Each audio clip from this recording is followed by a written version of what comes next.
Votre attention s'il vous plaît. Cet élément est en français. Contactez-nous pour savoir s'il est aussi disponible en la langue de votre préférence. Veuillez aussi noter qu'il est en audio uniquement, dépourvu de ce fait d'image originaire. À présent, nous vous convions à suivre, depuis christequality.com et évangile-éternel.com, la rubrique Académie biblique de l'évangile-éternel.com. Elle est présentée aujourd'hui par le prophète Jean Bosco Mbombi, ministre de l'Évangile éternel. Recherchez-vous les enseignements du prophète Jean Bosco Mbombi, allez sur christequality.com ou sur évangile-éternel.com/jbmbombi.html. Les enseignements sont disponibles en texte, audio et vidéo. Surtout, ne partez point sans souscrire à l'une de nos chaînes YouTube qui correspond à votre version linguistique. Souscrivez s'il vous plaît. Bonne édification au nom de notre commun Seigneur et Dieu Jésus-Christ. Amen. Gloire soit rendue au Seigneur Jésus-Christ. Bienvenue à l'Académie de l'Évangile éternel, où vous apprenez la voix du Seigneur, les éléments fondamentaux pour l'interprétation des Écritures, pour la compréhension de l'Évangile éternel. Nous sommes en train d'étudier les dispensations. Comme nous l'avons déjà dit, que les dispensations, c'est un chapitre important qui vous permet de distinguer la manière de faire de Dieu dans les temps. Les mêmes dieux invariables, mais qui changent sa façon de faire selon les temps. Et ces temps-là, c'est ce que nous appelons les dispensations. Quand vous maîtrisez, chers frères, c'est la manière de travailler de Dieu dans les temps, que nous appelons les dispensations, vous allez bien maîtriser les programmes de Dieu et ça va vous permettre à bien orienter les peuples de Dieu et à être un vrai adorateur.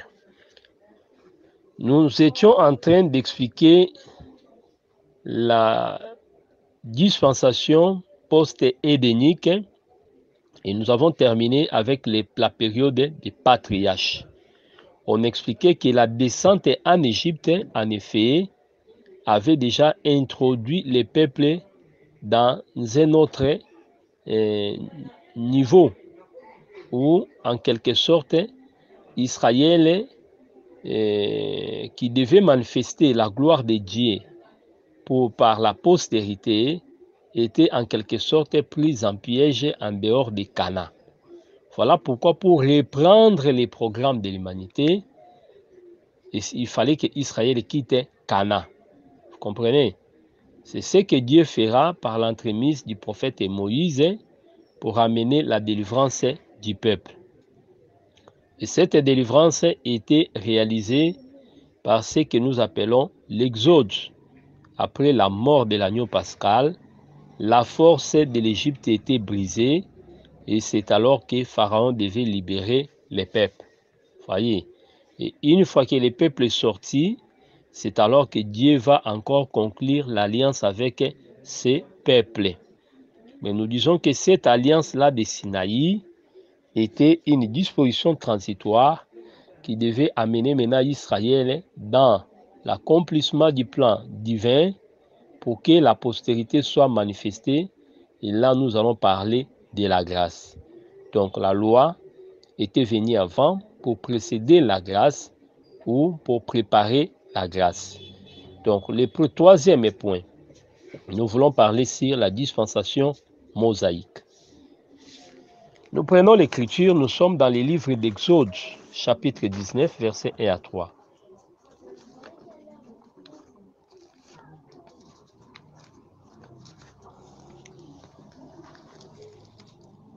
Exode 19, 1 à 3. Premièrement, nous allons parler sur les Sinaï. Donc, les points A, les Sinaï. La dispensation mosaïque.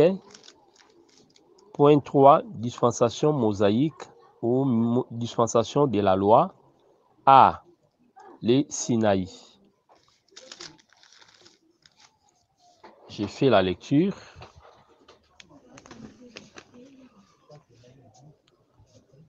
Le 3e mois après leur sortie du pays d'Égypte, les enfants d'Israël arrivèrent ces jours-là au désert de Sinaï.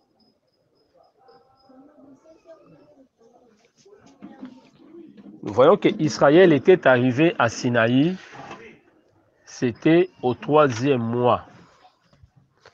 Les chiffres 3 là nous interpellent aussi au 3e mois.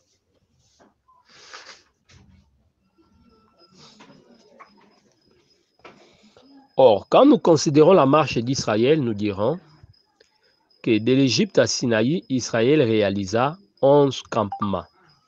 C'est-à-dire, les Sinaï était le 11e campement.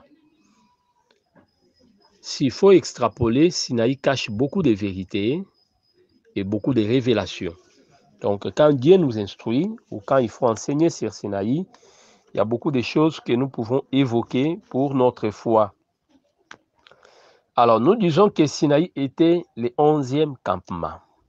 Par chiffre 11, nous voyons aussi le chiffre 1, puisque dans les 10, il y a la totalité. Quand on commence avec 11, c'est-à-dire on recommence encore les comptages. Donc 11, c'est le chiffre du recommencement. Or, remarquez très bien, lorsqu'on compte à partir de la mer Rouge, là, il faut supprimer 3 campements avant. C'est-à-dire, en ce moment-là, Sinaï devient 8e campement. Je me répète, en commençant de l'Égypte à Sinaï, Sinaï est le 11e campement. Mais lorsqu'on commence à partir de la mer Rouge à la traversée, là, il faut considérer Sinaï comme 8e campement. Or, dans les chiffres 8, nous avons les chiffres 7 par rapport à la semaine. Dieu travailla pendant 6 jours, le 7e jour, il se reposa. Il n'y a pas un 8e jour. Le 8e jour, c'est aussi le recommencement de la semaine. C'est-à-dire, le 8e jour, c'est le premier jour. En d'autres mots, le 8e campement est égal à 11e campement. C'est par là, nous disons qu'il y a un mariage entre les chiffres 8 et les chiffres 11. Voyez, 11, c'est le recommencement, c'est les chiffres 1. 8, c'est aussi le recommencement des chiffres 1. Donc 11 est égal à 8. Alors, comprenez très bien que lorsqu'on parle du commencement ou du 1, remarquez, la Bible dit au commencement. Vous voyez, au commencement était la parole. Et remarquez la nature de la parole. La parole, c'est la lumière. Or, à Sinaï, Dieu donna la lumière. C'est-à-dire, le peuple qui sortit de l'Égypte était dans les ténèbres. Vous voyez, mais à Sinaï, quand Dieu donna la loi, c'est-à-dire Dieu disait que la lumière soit. Vous comprenez? Donc Sinaï, c'est le campement où Dieu se manifesta pour donner la loi à son peuple. C'est pourquoi lorsque nous parlons de Sinaï, Sinaï devient aussi quelque part dans le symbolisme comme étant la loi. Quand on dit Sinaï, voyez directement la loi. Or, la loi a été donnée par Moïse. Là, je suis dans Jean chapitre 1, verset 17. Donc, la loi a été donnée par Moïse. On comprend par là que lorsqu'on parle de Sinaï, on voit la loi et on voit Moïse. Donc, Sinaï, c'est Moïse. Sinaï, c'est la loi.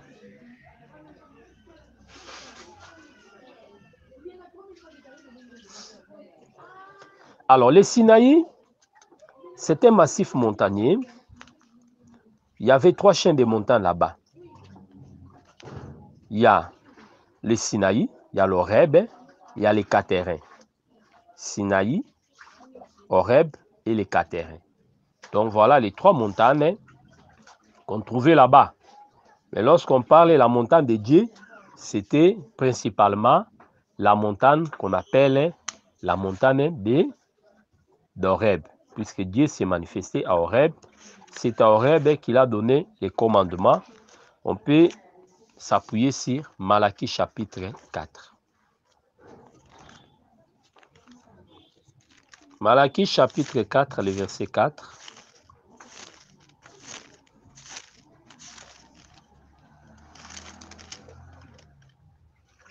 Souvenez-vous de la loi de Moïse, mon serviteur, auquel j'ai prescrit à Horeb pour tout Israël, de ses préceptes et des ordonnances. Voyez, donc là, nous voyons que la loi a été donnée par Moïse à Sinaï. Mais ici, on fait plus mention de l'Horeb. C'est-à-dire, c'est comme je disais, il y avait 3 montagnes là-bas, mais la montagne que Dieu utilisait, c'est la montagne du milieu qu'on appelle l'Horeb. Donc, Horeb, c'est la montagne de Dieu. Sinaï représente toute une alliance. Donc, quand on parle de Sinaï, vous voyez le prophète Moïse, vous voyez l'alliance, vous voyez la loi. Vous voyez. Donc, c'est très, très important. C'est pour dans les parler du frère Paul, quand vous allez dans Galates, chapitre 4, 21 à 24, vous remarquerez qu'il fait aussi mention de Sinaï lorsqu'il parlera d'Agar. Donc, Sinaï explique toute une alliance. J'ai fait la lecture. Galates chapitre 4, 21 à 24. Dites-moi, vous qui voulez être sous la loi, n'entendez-vous point la loi? 22. Il est écrit, car il est écrit Abraham a eu 2 fils, un de la femme esclave et un de la femme libre. Mais celui de l'esclave naquit selon la chair, et celui de la femme libre naquit en vertu de la promesse. Ces choses sont allégoriques, car ce sont des alliances. Vous voyez, on fait la comparaison entre femme et alliance. Donc nous sommes dans les figures. L'une du mont Sinaï enfanta pour la servitude, c'est Agar. Vous voyez, car Agar, c'est le mont Sinaï. Vous voyez, il est clair que le Sinaï devient maintenant Agar en Arabie. Et elle correspond à Jérusalem actuelle, qui est dans la servitude avec ses enfants. 26. Mais la Jérusalem d'en haut est libre, c'est notre mère. Voyez. Les 2 femmes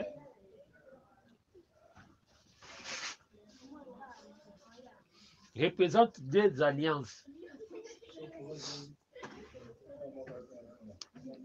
Donc là, il faut voir la première femme. Remarquez très bien, c'est Sinaï. Et Sinaï était en dehors de la terre promise. Dans d'autres mots, c'était quelque chose qui était provisoire. Ça devait garder les peuples en entendant. Donc, Agar doit enfanter en entendant que les fils viennent. Vous voyez, c'est très très important. C'est ce que nous devons retenir. Mais lorsque Sarah va enfanter, Agar sera chassée. Vous voyez. Donc Agar n'était que là en entendant. C'est pourquoi la loi était venue et elle était là comme une disposition transitoire jusqu'à ce que la grâce sera venue. Mais quand la grâce viendra, la loi doit partir. Vous comprenez? C'est ça la pensée de Galates 3 que j'aimerais aussi lire. Galates 3, chapitre 3, versets 23 à 24.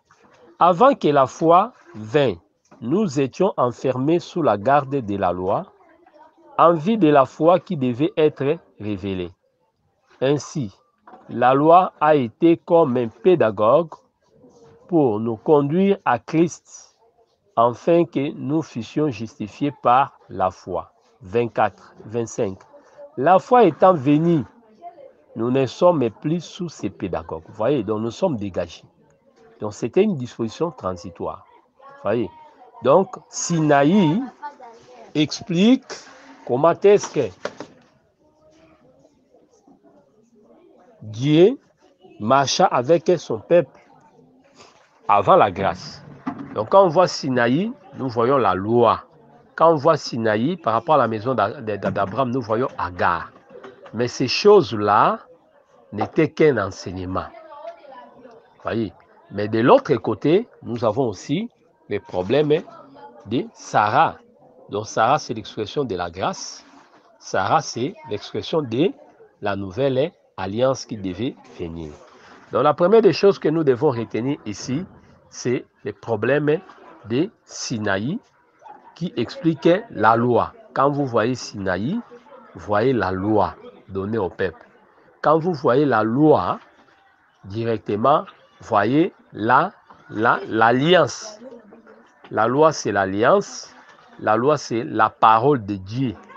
Voyez. Et Moïse qui a amené la loi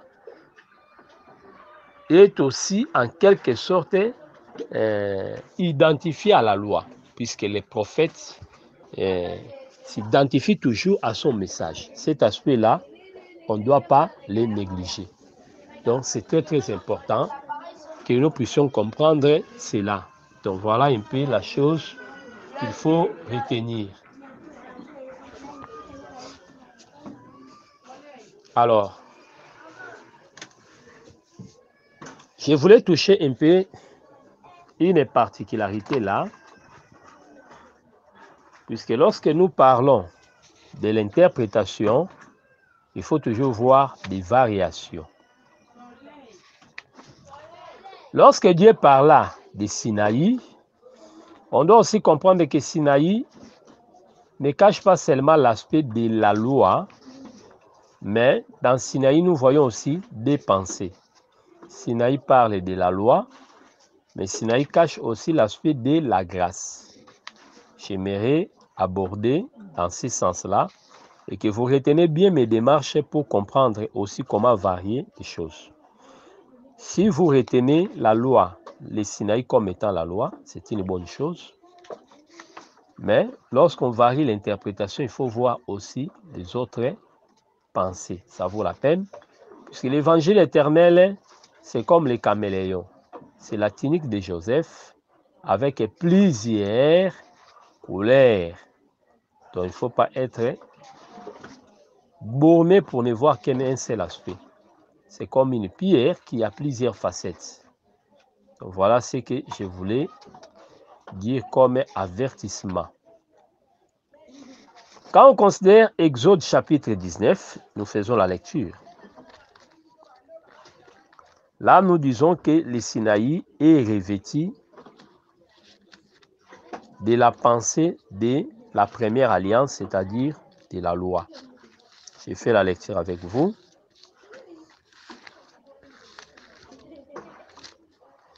Exode 19,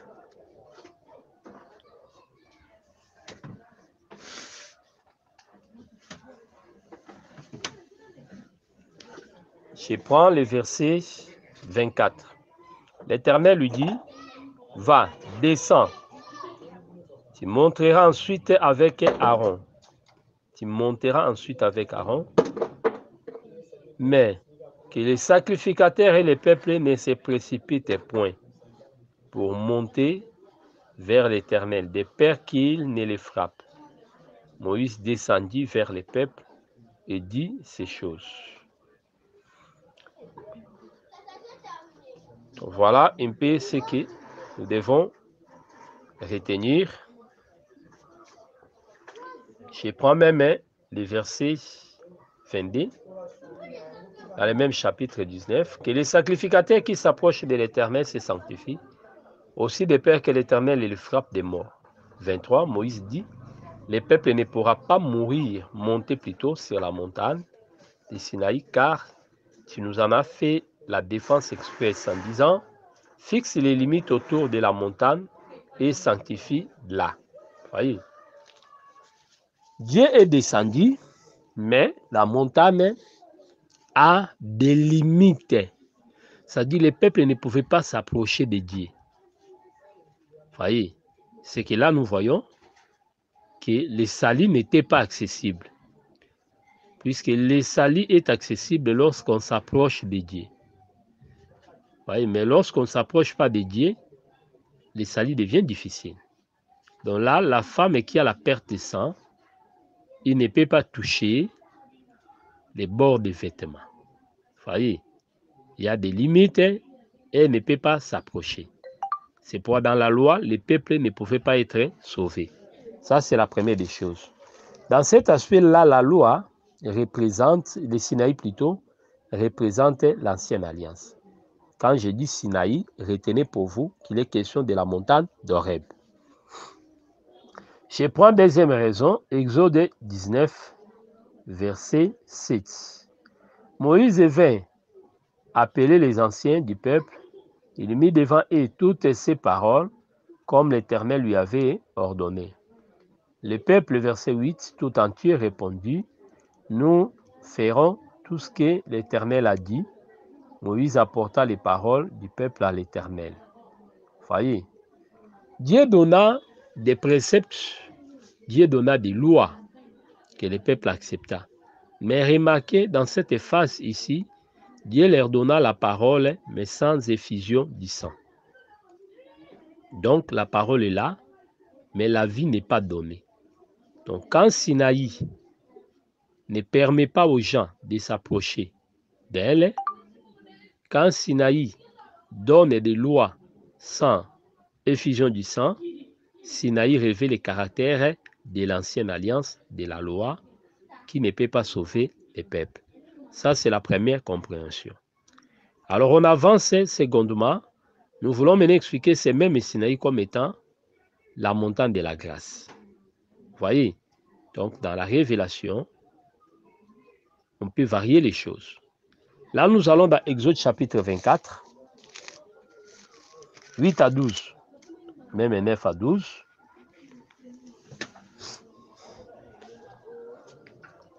Exode 24, 9 à 12. Moïse monta avec Aaron, Nadab et Abihu, et 70 anciens d'Israël. Ils virent les dieux d'Israël sous ses pieds.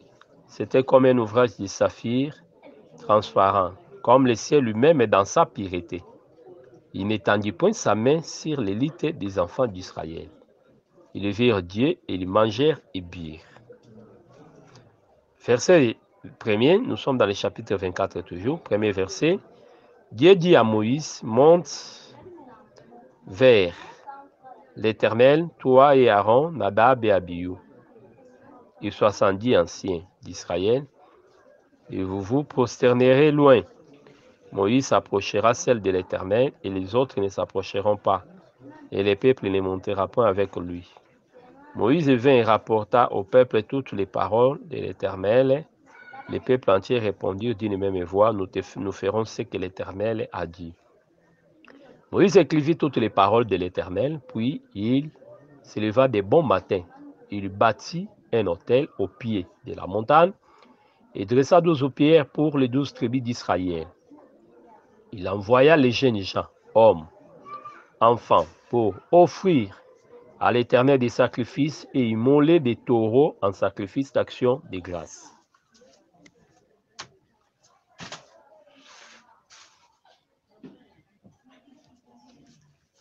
Action de grâce. Moïse prit la moitié du sang qu'il mit dans les bassins. Voyez, il prit du sang, il répandit l'autre moitié sur l'autel. Il prit les livres de l'alliance, les lit en présence du peuple, et dit, nous ferons tout ce que l'Éternel a dit. Et nous obéirons. Moïse prit les sang, il les répandit sur le peuple en disant, voici les sang de l'alliance que l'Éternel a faite avec vous, selon toutes ces paroles. Voyez, les livres, il y a une lecture avec effusion du sang.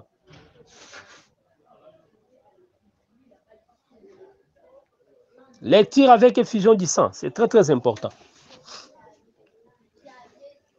Mais de l'autre côté, on prononça les paroles sans la vie. En d'autres mots, le peuple consommait l'étouffé. Selon la loi, avant de pouvoir consommer ou d'offrir un sacrifice, il faut l'égorger, que le sang sorte. Et là, nous disons que le peuple consommait de l'étouffé. Mais ici, nous voyons le sang, c'est-à-dire, ce n'étaient pas des animaux étouffés. C'était des animaux qui ont produit la vie. Et même quand nous prêchons, quand nous présentons les choses d'une manière brute, c'est-à-dire nous donnons au peuple de l'étouffer. Mais quand nous interprétons la parole, c'est-à-dire nous déchirons l'écriture, c'est que là, le sang est là et la vie doit être donnée. C'est très très important que nous comprenions ces mouvements-là. Donc ici, je vais dire quoi? les peuples avaient accès. Ils ont quitté les bords de la montagne, ils sont montés. Mais celui qui était arrivé plus loin là-bas, c'est Moïse. C'est qu'en ce moment-là, la montagne représentait aussi tout un tabernacle. Les parvis où étaient les peuples au bas de la montagne étaient dans les parvis. Les anciens qui étaient au milieu de la montagne, ils étaient dans les lieux saints. Et Moïse qui était en présence de Dieu dans les sommets là-bas, au sommet de la montagne, il était dans les lieux très saints. Vous voyez comment se dessine la montagne. C'est ce que Jésus a vécu aussi avec ses disciples lorsqu'il était allé à Gethsémane. Lui-même était au sommet de la montagne, là où il priait, et là où son cilière était transformé en sang. Donc il était souverain sacrificateur qui répandait du sang.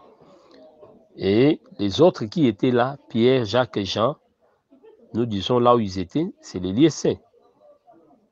Vous voyez? Et les autres là-bas qui étaient en bas là-bas de la montagne, ça c'est les parvis. Donc là, je parle de Gethsémane. Il n'est pas question de Gethsémane, mais c'est les monts Tabor, dans Matthieu 17, les jours de la transfiguration.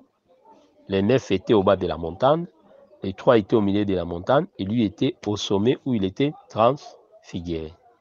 Donc le sommet, c'est le Saint des Saints. C'est pour le jour où il avait versé aussi la sueur comme du sang. S'il était au sommet, c'est-à-dire il était un souverain sacrificateur. Donc, dans le contexte ici où le sang est versé et que Dieu agrée les pécheurs, nous disons c'est le temps de la grâce. C'est pourquoi la Bible dit dans les versets 11 là, il n'étendit point sa main sur l'élite des enfants d'Israël. Ils virent Dieu et ils mangèrent et birent. Vous voyez, ils ont vu Dieu. Donc, en ce moment-là, nous disons que Sinaï aussi parlait de la grâce. Voilà pourquoi le campement de Sinaï était le 3e campement, c'est-à-dire premier mois, le temps de la loi, 2e mois, le temps de la grâce, et plutôt le temps des prophètes, et 3e mois, c'est le temps de la grâce. Donc j'ai dit, les 2 premiers mois, c'est le temps de Moïse et les prophètes, et le 3e mois, c'est le temps de la grâce, puisque Dieu va se manifester. Quand Dieu descend, c'est la grâce. Donc là, nous prenons Sinaï comme étant le temps de la grâce, puisque le sang était tombé et versé. Il y avait la lecture avec effusion du sang, et les anciens d'Israël pouvaient avoir accès à la montagne. Or, les anciens représentent les peuples. Quand Dieu agrée les anciens, cela veut dire il agrée automatiquement son peuple. Voilà un aspect important que vous devez aussi retenir par rapport à Sinaï. Donc, Sinaï était en dehors. Nous rentrons dans la première pensée. Sinaï en dehors de Canaan, c'est la loi. Mais Sinaï, dans la terre de Canaan, plutôt en dehors de Canaan, c'est la loi, une disposition transitoire. Mais Sion, qui est dans la terre promise, c'est ça, Agar, non, Sarah plutôt, notre mère, c'est ça que nous appelons le temps de la grâce. Je me répète, puisque parfois quand nous parlons, nous branchons. J'ai dit Sinaï qui est en dehors de la terre promise, ça parle de la loi, et la dispensation qui était là comme une disposition transitoire. Mais l'autre montagne que Dieu va parler, c'est Sion. Je suis dans Hébreux chapitre 12, verset 22. Voyez, vous vous êtes pas approché de la montagne de Sinaï, voyez. On peut lire ça pour nous fixer davantage.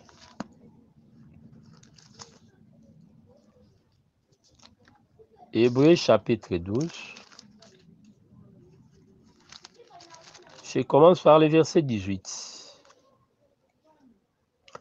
Vous ne vous êtes pas approché d'une montagne qu'on pouvait toucher.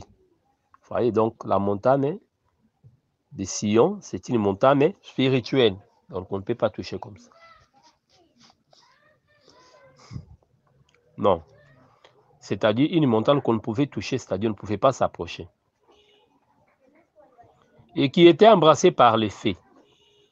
Ni de la nuée, ni des ténèbres, ni de la tempête. C'est-à-dire ici, c'est une montagne qu'on peut toucher. Sion peut être touché, il n'y a pas de ténèbres, il n'y a pas de tempête. Mais ces choses-là, on trouvait ça dans Sinaï. voyez, Sinaï la loi, Sion la grâce. Ni du retentissement de la trompette, ni du bruit des paroles, tel que ceux qui l'entendirent demandèrent qu'il ne leur en fit adresser aucune plus. Voyez, donc Sinaï avait produit la crainte et le tremblement. Voyez, donc il n'y avait pas d'amour là-bas. Mais la montagne de Sion, c'est la montagne d'amour. C'est pourquoi l'Écriture dit l'amour bannit la crainte. Voyez. Donc Hébreux 4, 16 dit approchez-vous avec assurance. Donc il n'y a pas de crainte. C'est ça la différence. Mais dans la loi, personne ne pouvait s'approcher. Écoutez ce que dit l'Écriture. Verset 20, Hébreux 12, 20. Car il ne supportait pas cette déclaration. Vous voyez la déclaration? Si même une bête touche la montagne, elle sera lapidée. Vous voyez? Exode 19, 13. Et ce spectacle était si terrible que Moïse dit, je suis épouvanté et tout tremble. Vous voyez, même Moïse lui-même tremblait. Mais vous êtes approchés de la montagne de Sion, de la cité de Dieu vivant, la Jérusalem céleste des myriades qui forment le cœur des anges. Vous voyez, c'est ça que le verset 3 appelle l'assemblée des premiers-nés. Donc notre réunion se passe là-bas. Notre réunion se passe là-bas. Donc, quand on a expliqué Sinaï dans des aspects, nous disons, Exode 19, c'est Sinaï qui rejette les gens, mais Exode 24, c'est Sinaï qui accepte les gens. Là, vous voyez Sinaï comme Sion, la montagne qui est favorable au peuple. C'est Hébreux chapitre 4, verset 16.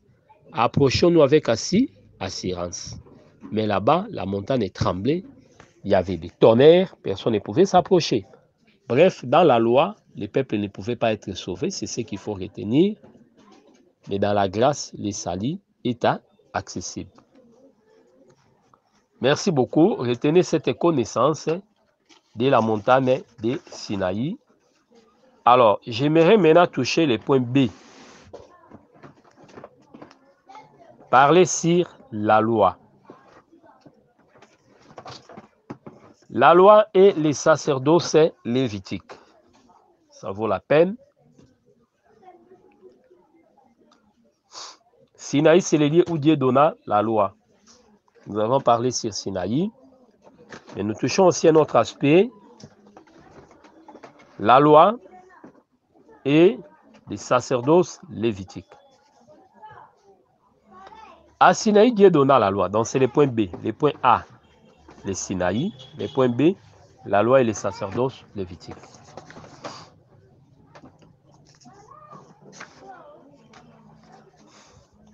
La loi, c'est la parole de Dieu que Dieu donna. À Sinaï, Dieu donna des lois.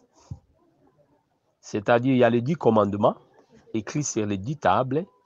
Nous sommes dans Exode chapitre 31, versets 16 à 18. Les 2 tablettes où on avait écrit la loi. Mais de l'autre côté, il faut aussi voir qu'il y avait les livres de la loi qui étaient écrits sur des papyrus. Donc quand on parle de la loi, nous avons les 2 tablettes. Quand on parle de la loi, nous voyons aussi les livres de la loi. Donc Sinaï, Dieu traita, donna la loi au peuple, et traita l'alliance avec les peuples. Donc cette alliance signifie que les peuples devaient marcher selon la loi. Donc c'est ça la pensée de Dieu. L'alliance, c'est l'ensemble de toutes les paroles que Dieu avait prononcées. Et Israël serait dans la bénédiction s'il s'obéissait à cela. Alors j'ai parlé que, premièrement, il y a la loi qui était écrite sur les 2 tables. C'est ça qu'on appelle les 10 commandements. Disons les fils que la pensée. Exode chapitre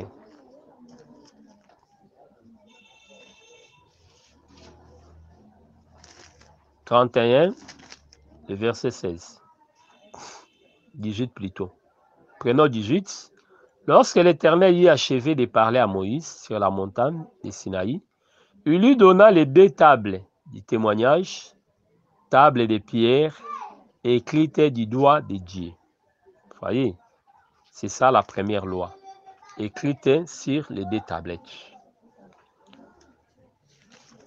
Mais toutes les autres paroles que Dieu parla, par exemple les lois sur la pureté, loi sur la lèpre,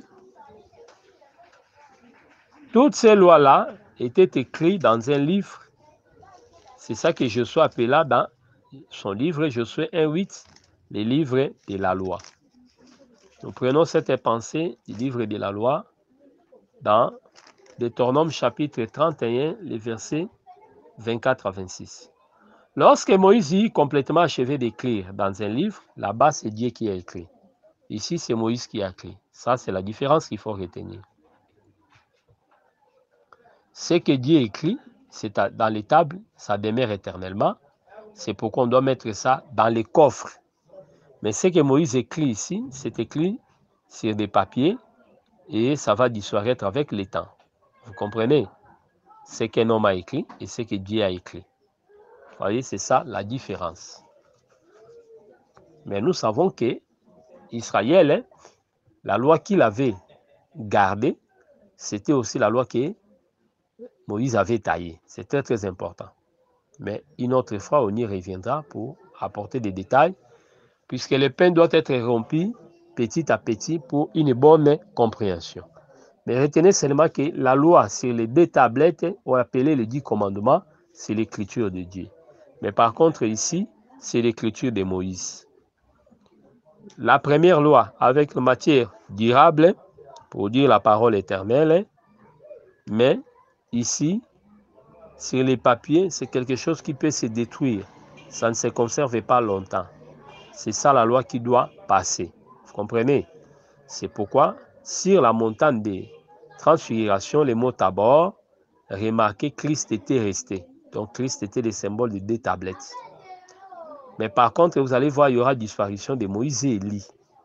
Matthieu 17, 1 à 3. Cela signifie que les 2 prophètes représentaient seulement les livres qui devaient partir, ou la loi qui devait disparaître. Donc par là, nous disons les 2 tablettes aussi étaient l'expression de la grâce qui demeure éternellement. Vous voyez, cette différence-là, ça vaut la peine.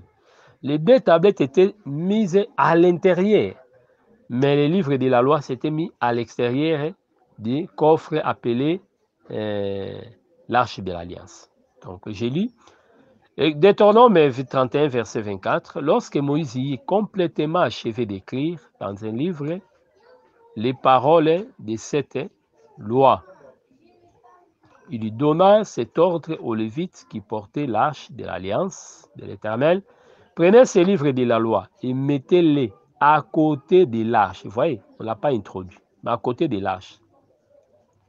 Votre Dieu, il sera là comme un témoin contre toi. Vous voyez, mais les 2 tablettes étaient à l'intérieur de l'arche, puisqu'à l'intérieur, on trouvait quoi?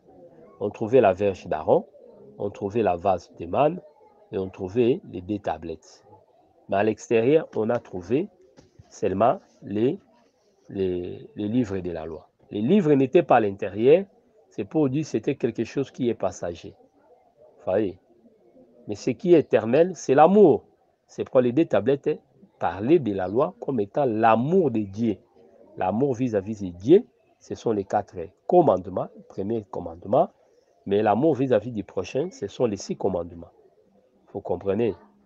Donc c'est très très important. Donc ce qui demeure éternellement, c'est l'amour. C'est pourquoi quand Jésus vient, il va résumer les commandements. Toutes les lois ont été résumées seulement dans l'amour. Donc beaucoup de paroles écrites dans les livres là, tout ça, par exemple on dit, la loi disait que tu ne peux pas garder les vêtements de ton frère comme un gage toute la journée, même la nuit, non.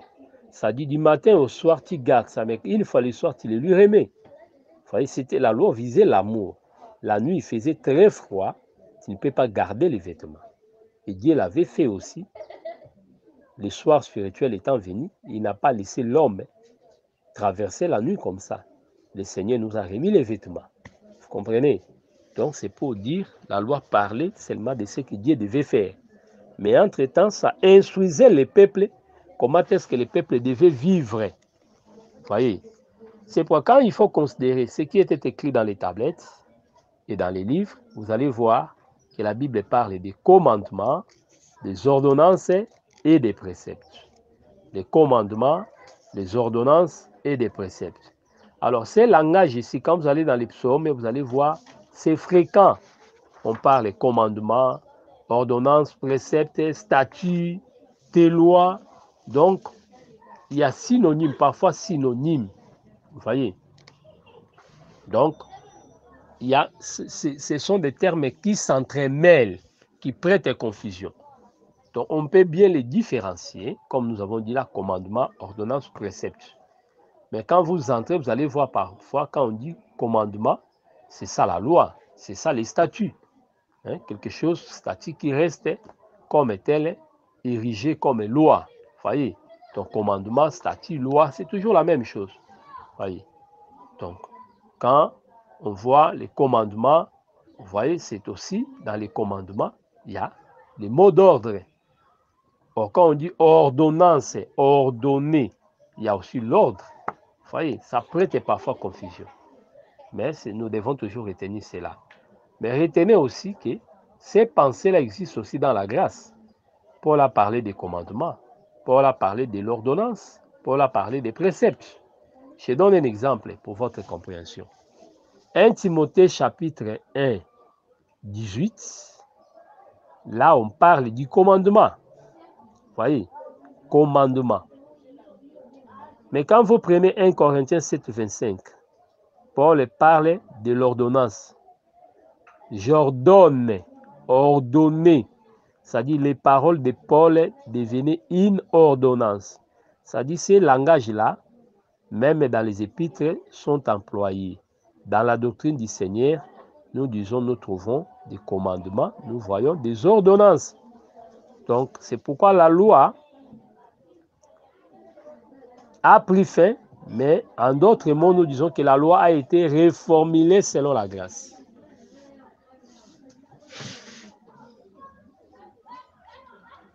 Reformulée selon la grâce. C'est très, très important. C'est pourquoi je donne un exemple. Œil pour œil, dent pour dent. Apparemment, dans la grâce, nous n'avons plus cette loi-là. Mais quand il faut bien voir, vérifier les choses, vous allez trouver que ce qu'un homme aura sémé, Galates 6, répète ses pensées sous une autre forme. Ce qu'un homme aura sémé, il les moissonnera. Quand vous crevez quelqu'un l'œil, c'est-à-dire vous avez sémé la destruction de l'œil de quelqu'un. Quand on vient aussi vous crever l'œil, œil pour œil, c'est-à-dire vous avez récolté ce que vous avez sémé. Vous voyez? Apparemment, quand il faut voir noir sur blanc, on dirait la loi du talion, cette loi-là, œil pour œil, n'existe plus. Mais quand il faut examiner attentivement, cette loi-là vous guette sous la forme de Galates 6. C'est pourquoi il faut faire attention. Vous voyez? Donc, il y a aussi des commandements. C'est un commandement. Il faut toujours suivre ça. C'est très important. 1 Corinthiens 7, par exemple, verset 6. Faisons cet exercice. 1 Corinthiens 7 et 6.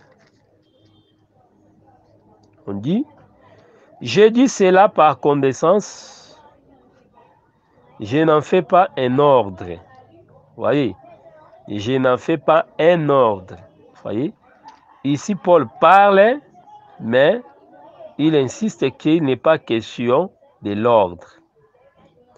Mais écoutez ce qu'il dit dans le verset 10. À ceux qui ne sont pas mariés, j'ordonne, non pas moi, mais le Seigneur, que la femme ne se sépare point de son mari. Vous voyez, c'est une ordonnance. J'ordonne. 11.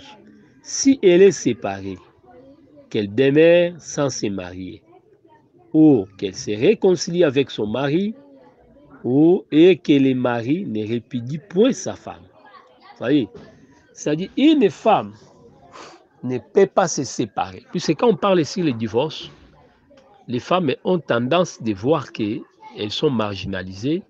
C'est l'homme qui a tous les pouvoirs, on n'a rien dit pour la femme, tout ça. L'homme peut chasser la femme en cas d'adultère. Mais maintenant, quand la femme voit l'homme dans les erreurs, qu'est-ce que la femme peut faire? Vous voyez, c'est très très important. Mais remarquez, frère, la Bible dit ici, quand la femme est dépassée, la Bible dit que la femme ne se sépare point. C'est ça la pensée. Mais si elle est dépassée, vous voyez, quand elle est dépassée, il faut que cette femme-là se sépare. C'est dans sa liberté. La Bible le dit. Mais si elle est séparée de son mari, que la femme ne se marie point.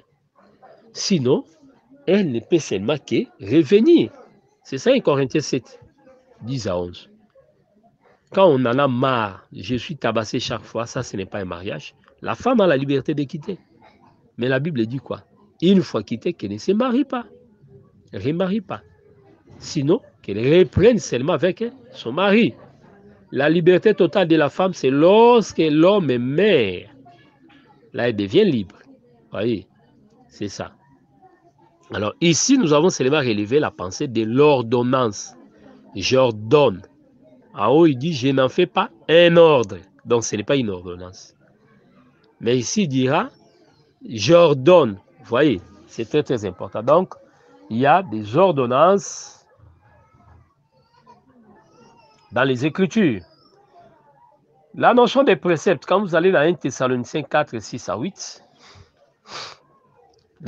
les frères Paul évoquent la notion du précepte. C'est pour dire aujourd'hui, nous avons aussi des préceptes. Dans les préceptes, il faut voir plus la pensée des lois morales. Donc les préceptes, ce sont des ordres, des bonnes conduites. 1 Thessaloniciens 4, 6 à 8.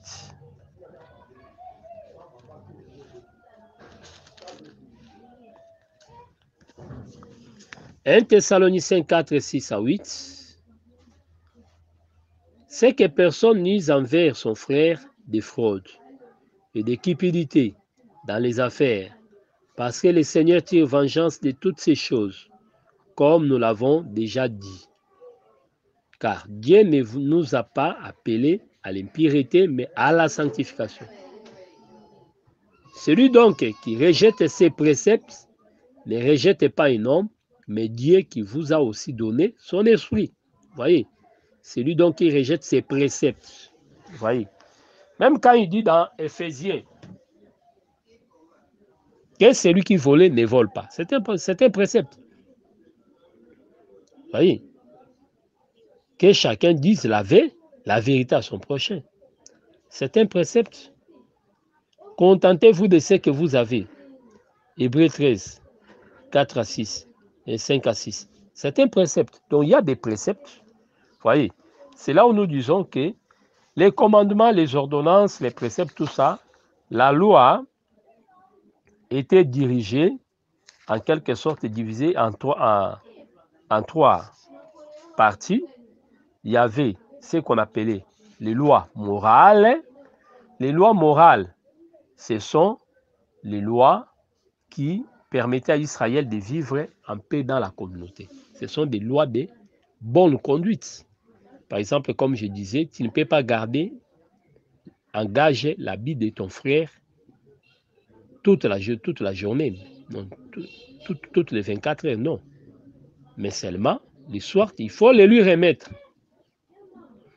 Tu te lèveras devant les cheveux blancs. C'est une loi morale. Donc Israël devait être de bonne moralité. C'est pourquoi, même quand nous prêchons les gens, il faut tenir compte aussi que dans la Bible, il y avait des lois morales. Il faut évoquer ces aspects-là pour que celui qu'on appelle chrétien, qu'on sente qu'il est de bonne moralité. Il vous visite, il vous quitte, vous sentez que vous avez réussi un monsieur, vous avez réussi un homme. Ce que le monde ne nous a pas donné, la famille, l'école, l'État, la société, nous pouvons être récupérés dans l'Église. C'est pourquoi l'Église reste un cadre exceptionnel de la formation de l'homme. On peut partir en prison et revenir les mêmes. Mais l'Église reste le seul endroit où l'homme peut être totalement transformé.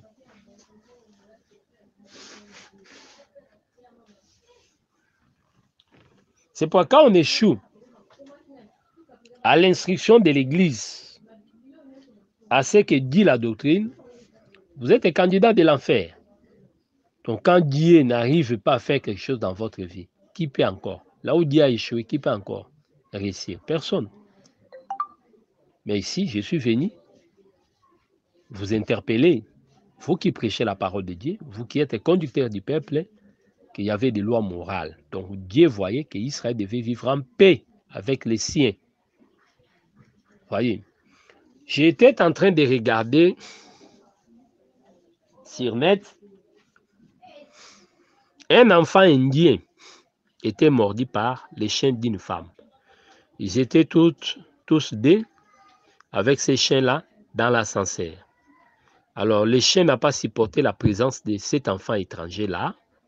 L'enfant, c'était un petit gamin de 10 ans, quelque chose de comme ça. Et le chien l'a mordu. Ah, curieusement, cette femme n'a rien, aucune réaction. Elle a trouvé ça normal, normal. Donc, pour elle, en tout cas, il n'y avait pas un problème. Et la femme était sortie, l'enfant est resté, un autre passager est venu, il a quand même fait mention du problème. Non, le chien de cette dame m'a mordu. Et on devait chercher la femme n'était pas là. Mais comme il y a des caméras de surveillance, cette scène-là était regardée. Et vous savez, il y a toujours des gens qui défendent les droits de l'homme. On avait publié ces images-là partout. Alors, le gouvernement indien était confus et il s'était mis à la recherche de cette femme-là. Et la femme était arrêtée finalement. Vous voyez?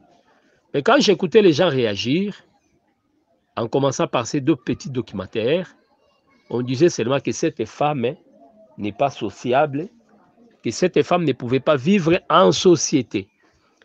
Par là, qu'est-ce que je veux dire? Il y a certains comportements qui dénotent de ces caractères-là insociables, qui prouvent que la personne ne peut pas vivre en société. Quand on amène des gens en prison, c'est une preuve, c'est une façon de les isoler de la société. Quand on est voleur, ça dit vous dérangez les programmes des autres, vous dérangez les biens d'autrui, on n'a pas le respect des biens de tout, vous êtes voleur, vous êtes destructeur. C'est pour on amène les gens en prison. Donc pour vivre en société, il faut respecter des règles. Vous voyez? Code de bonne conduite, il faut avoir la bonne moralité. La bonne moralité ne me permet pas d'entrer chez les voisins, aller toucher sa femme, non. Même quand les voisins font 3 jours, 4 jours, il est de service, ce n'est pas l'occasion pour toi d'aller consoler cette femme qui est celle là-bas, non. Voyez. Donc un chrétien doit avoir la bonne moralité. Chers frères, vous qui prêchez l'évangile, insistez sur ces choses ici. Quand vous recevez un chrétien, vous aurez moins de problèmes, puisque c'est Christ dans votre maison. C'est ça. Donc la loi morale faisait des Juifs des bons citoyens par rapport à leurs frères. Donc des gens qui devaient vivre en paix dans la société. Et secondement, il y avait des lois civiles, c'est par rapport à la terre. Donc Israël avait aussi sa façon de vivre dans la terre. Vous voyez, quand on dit civique, c'est par rapport à tout ce qui touche les citoyens, par rapport à la ville. Vous voyez, il faut qu'on trouve aussi l'amour du patrie, de la patrie. C'est très très important. Vous êtes là dans la société, vous vous comportez comment? Face aux deniers publics. Vous voyez, nos pays sont détruits, c'est puisqu'il y a des gens qui ne savent pas distinguer leur poche et la poche du trésor public. Vous voyez, donc, le respect du bien public, ça vaut la peine. Donc Israël savait très bien comment vivre dans les pays. Par exemple, les lois sur les jubilés Lévitique 25. Ça, c'est une loi civique. Après 50 ans, il faut remettre. Il n'y avait pas de jugement pour ça. Oh, là-bas, il y a un papa qui ne veut pas remettre. Non. Quand vous achetez une propriété, des terres pour cultiver, vous avez droit sur ces terres pendant 50 ans. Mais la 50e année, une fois arrivé, vous devez quitter cette terre-là. Les propriétaires doivent encore utiliser ça. Même si vous avez acheté l'esclave pendant 2 ans seulement, quand on sonne la trompette du jubilé, il doit quitter votre maison. Il ne faut pas dire non, normalement ça doit faire 7 ans. Non, non, non. Les contrats s'arrêtent directement. Et Israël l'obéissait. C'est très, très important. Donc, il faut avoir des bons citoyens. L'Église doit former des bons citoyens. Vous voyez? Comment on peut avoir des gens, des voleurs dans l'Église? Les frères s'amènent avec son téléphone, on vole ça dans l'Église. Les frères volent les synthétiseurs de l'Église et vont vendre ça. Non. Même l'Église, quand on vous dit mettez-vous ici, c'est pas rapport, il faut respecter ça. Il faut apprendre les gens. L'Église aussi, c'est comme une ville. Il faut qu'on voit des civilités, des bonnes manières. Pas seulement entre nous, mais aussi dans la manière de célébrer les cultes. Quand on dit levez-vous, levez-vous. Les caractères sacrés là, il faut qu'on trouve ça. Donc nous avons des lois civiques, des lois morales, et il y avait des lois cérémoniales ou religieuses. Vous voyez, là ce sont des lois liées au culte. Vous voyez, c'est pourquoi les sacrificateurs ne pouvaient pas être improfanes. Vous voyez de l'autre côté, comment est-ce que nous avons les fils d'Élie, 1 Samuel 2, qui profanaient les sacrifices. C'est qu'on brûle, c'est pour Dieu, mais comme il est affamé, il va prendre la fourchette à 3 dents, il prend, il mange. Non. Quand on donne quelque chose, les offrandes, les dîmes, c'est pour les ministres de Dieu. Mais les collectes qu'on réalise dans les églises, on fait une collecte pour s'acheter des tam-tams, la sonorisation. Ce n'est pas votre argent. Quand vous touchez ça, pour ne pas remettre, vous mangez ça. Ça, c'est manquer du respect. Vous voyez, les lois cérémoniales, on devait respecter les choses. Vous voyez, les caractères sacrés, du culte, tout ça. Quand il faut se mettre debout, il faut se mettre debout. On ne peut pas rester là sans baptême. Non, tout le monde doit passer par les eaux du baptême. Ce sont des lois cérémoniales. Quand il faut célébrer la scène, il y a des étapes. Respectez ça. Donc, c'est comme ça. Vous voyez, Ananias et Saphira ont promis de donner, mais pour donner, ça devient un problème. Ils donnent une partie des chrétiens. C'est un manque de respect. Vous voyez, la suite, c'était la mort. Quand on fait un vœu, il faut l'accomplir. Vous voyez. Et là, je vais insister. Aujourd'hui, on dit dans des églises, faisons un vœu. Qui va donner? Non. Dans les principes des vœux, ça, c'est une collecte simple. On présente les données, les besoins. Quelqu'un, en quelque sorte, est souscrit pour. Mais quand on dit vœu, la vœu, ce n'est pas l'église qui incite les gens. Ce n'est pas ça la doctrine. Pour les vœux, c'est l'homme lui-même qui se décide. C'est comme Jephthé avait fait les vœux devant le Seigneur. C'est l'homme lui-même. Ce n'est pas quelqu'un de dire à quelqu'un qui va faire un vœu. Non. On pousse les gens pour s'assumer dans les collectes. Mais pour lever, c'est l'homme lui-même. Comme j'ai une situation de manque de travail, j'ai fait un vœu. Quand je serai payé, si Dieu me donnait le travail, lorsque je serai payé, les premiers salaires, je vais donner ça. Donc, vous voyez, c'est l'homme lui-même, ce n'est pas les pasteurs. Vous voyez. Mais aujourd'hui, nous voyons, on prie pour quelqu'un, on dit, il faut faire un vœu. Non, ce n'est pas comme ça. Le vœu part de l'homme lui-même. C'est comme ça. Mais le pasteur peut dire, pour attirer la faveur de Dieu, tu dois faire une action de grâce. Vous voyez, c'est différent. Il faut placer chaque chose à sa place. Le vœu part de l'homme lui-même. Mais on peut inciter quelqu'un à faire une action de grâce. Dans les collectes, on dit les besoins. Et l'homme lui-même va aussi parler en conséquence. Donc voilà un peu ce que nous devons retenir. Donc la loi était là, c'est la parole du Seigneur. L'obéissance de la loi devait attirer la bénédiction à Israël. Et Israël, en obéissant à la loi, en quelque sorte s'attirait de la bénédiction divine. Dieu était le Dieu d'Israël à cause de la loi. Et quand Israël abandonne la loi, Dieu aussi doit l'abandonner. Vous voyez, c'est très très important. Voilà ce que nous devons retenir. Donc nous avons parlé sur les Sinaï, nous avons touché la loi, on y reviendra pour toucher la pensée sur les sacerdoces lévitiques. Puisque lorsque la loi vient, la loi ne peut pas marcher seule. Il faut qu'il y ait des interprètes de la loi. Et ce sont ces interprètes-là qu'on appelle les sacrificateurs. Voilà pourquoi il faut les sacerdoces pour garder la loi et pour, en quelque sorte, utiliser la loi et expliquer la loi.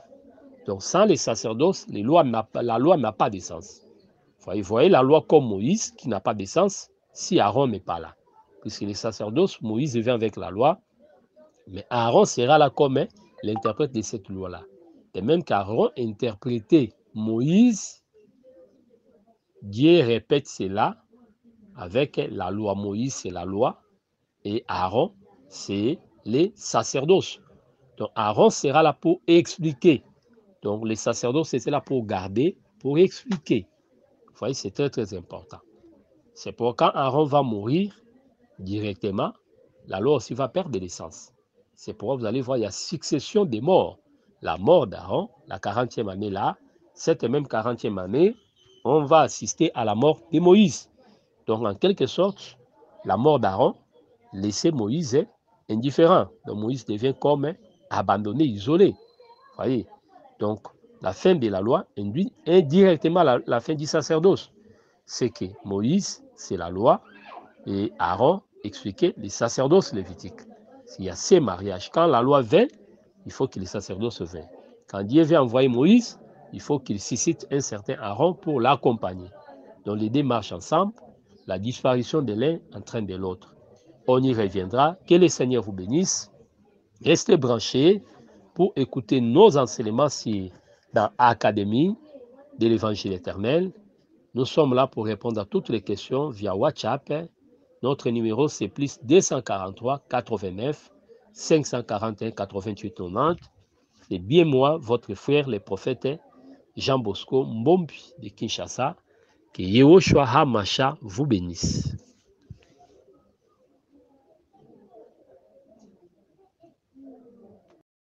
Merci d'avoir suivi ce message et que Jésus-Christ vous bénisse.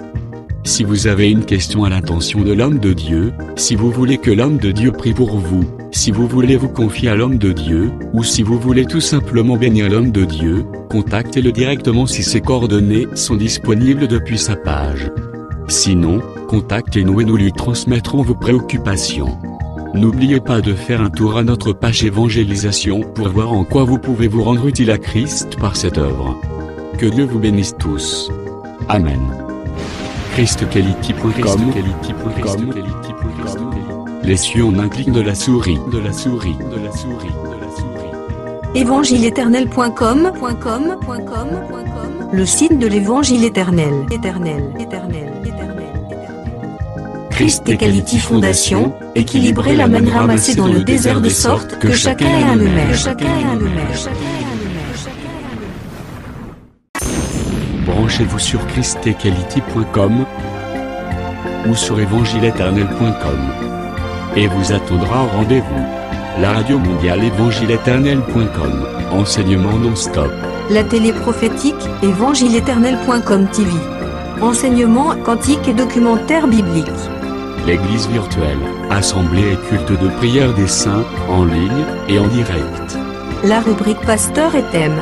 Retrouvez tous les ministres de l'Évangile éternel, en vidéo, audio et texte. La rubrique Bible révélée, explication prophétique de la Bible, mot à mot.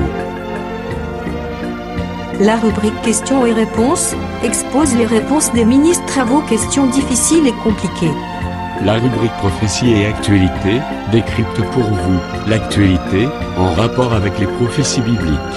La rubrique Aréopage, ouvre à tous, et sans censure, le libre débat et exposition contradictoire.